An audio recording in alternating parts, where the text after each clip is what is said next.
On today's cheat sheet, we're talking about a lot, but nothing that's more important than this. It is not my job as your dance coach to use my professional connections to get you into a place. It's my job to make you good enough so that when you walk into that place where I may or may not have connections, you're good enough to get what you want for yourself.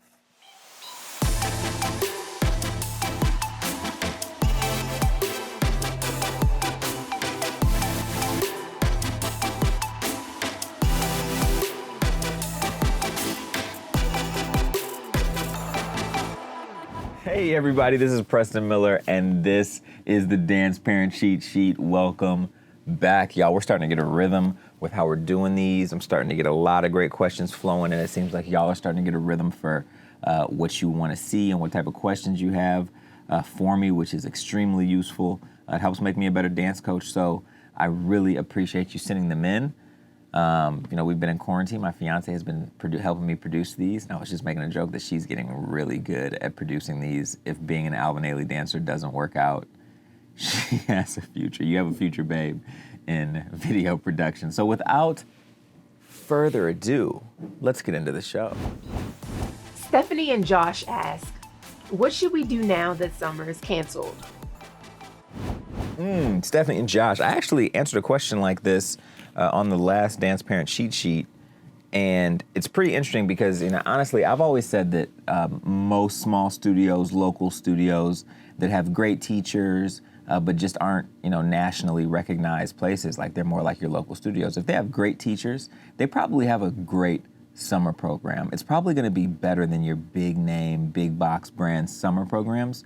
So you may have lucked out, I hate to say it, but the big schools like ABT and New York City Ballet, and I don't want to throw anybody under the bus, so let's just leave the two big ones up there. But a lot of the big schools that are attached to big companies and all that, summer programs are an opportunity for them to make a lot of money off of students that want to engage with the brand, but might not be able to on the level that they're used to, on the level that they want to. So this is really a big financial boom for these organizations. When you take away summer programs like that, the kids now get an opportunity to go dance at a place where they might be able to put in 8 hours a day in the studio. You're not going to put 8 hours a day in at ABT or at New York City Ballet.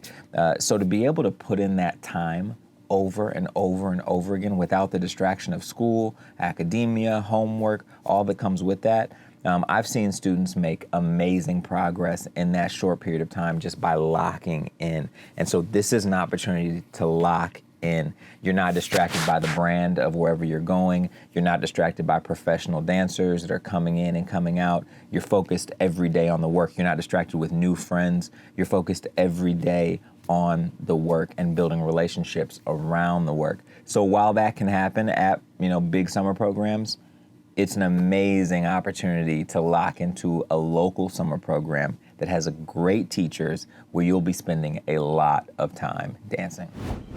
Sherry Jakes asks, our dance teacher won't use his connections to open doors for his students at auditions. Shouldn't he be more supportive?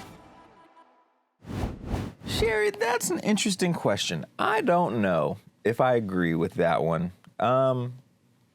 Especially at auditions. There's so much context in this question that I would need the specifics for to be able to answer it accurately. But I can say that as a dance coach who has a lot of connections, to professional auditions, it's not our job to open the door for you to get into the place. It's our job to prepare you and to coach you and to teach you so that when you walk into the audition, you're prepared to get into the place. Sure, I have connections with directors of this school and directors of this school and directors of this company and rehearsal directors and ballet masters and mistresses. And sometimes we use those to help people who need that connection or who would otherwise not have that connection. But for the majority of students that I have, they have the exact same opportunity as everyone else to walk into the audition and slay it. It's my job to make sure that they're prepared to slay it when they walk in the audition. Anything that I do after that is extra and may help it, may hurt it. I have really close friends that are directors of really big schools that, probably would not like it if I called them and tried to get one of my students in on them. They want the same respect that I want, which is, I want great students. I don't want, friends who can dance okay. That's not the reputation that we're trying to build. So as a dancer, as a dance parent, you want a dance coach that isn't focused on playing the politics for you, but is more focused on making your kid great so that you don't need to play the politics. Angela Cruz asks, my daughter keeps getting injured in her knees and hips. As soon as she starts to get better, she's immediately injured again. What should we do? Angela. It's a great name. Angela from The Office. Angela Cruz. I need to know how old she is in order to be able to give you some specific information on that. At 11 years old, at 13 years old, even at 15 years old, it's those three age ranges. A lot of joint problems start to happen. A lot of growing pains start to happen in the knees and ankles and hips. So this could be standard practice. But there's certain things that you can do to be proactive just in case. I would try to figure out what type of dance floors are being used at your dance studio. What type of floors is she jumping on? What type of floors is she turning on? What type of floors is she dancing on every day?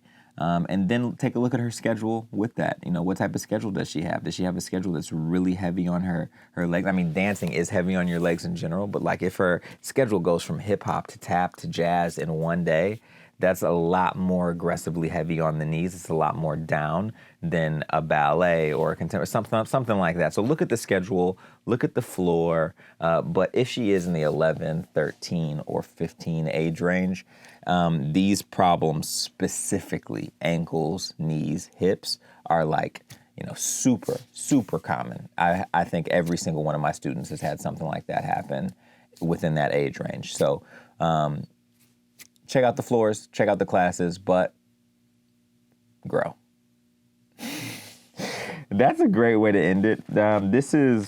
We're starting to get to really practical answers here, which I think is the exciting part for me because, the questions of like celebrity, how do you become a professional dancer? All those are really cool, but parents are dealing with real shit every day. And we're starting to get to the real shit answers and the real shit questions. So please keep sending me your real shit questions, and I will keep giving you real shit answers.